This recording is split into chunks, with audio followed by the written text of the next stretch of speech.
Dans cette capsule, je vais vous expliquer comment on fait pour trouver la règle d'une fonction canonique quand on nous donne ou qu'on voit dans un graphique l'équation de ses asymptotes puis qu'on a un point. Donc, tout d'abord, je vais vous donner par exemple une fonction comme ceci. Je vais dessiner ses asymptotes. Elle va avoir une asymptote à x égale 1. Et elle va avoir une autre asymptote horizontale à y est égal à 3. 3. Donc ça, on peut le voir dans le graphique. Sinon, vous voyez la courbe qui passe de même. Hop là.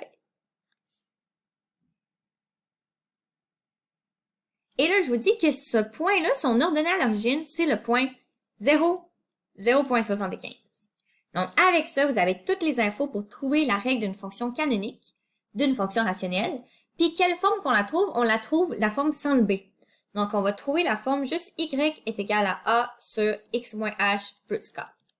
C'est souvent comme ça quand on cherche la règle de n'importe quelle fonction. Ben, pas n'importe laquelle, je vais rester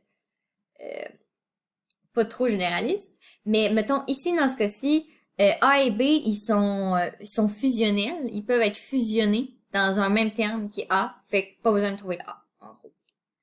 Donc, qu'est-ce qu'on a en fait? Nos asymptotes, ça nous donne les valeurs de H puis K.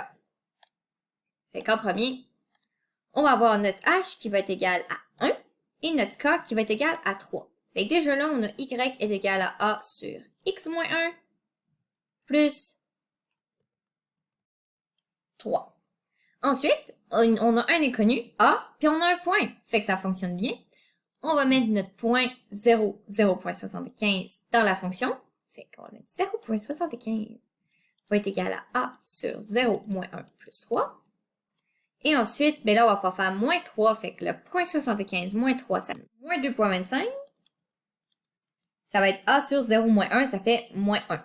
Donc là, on peut faire fois moins 1 fois moins 1. On va obtenir 2.25 est égal à A.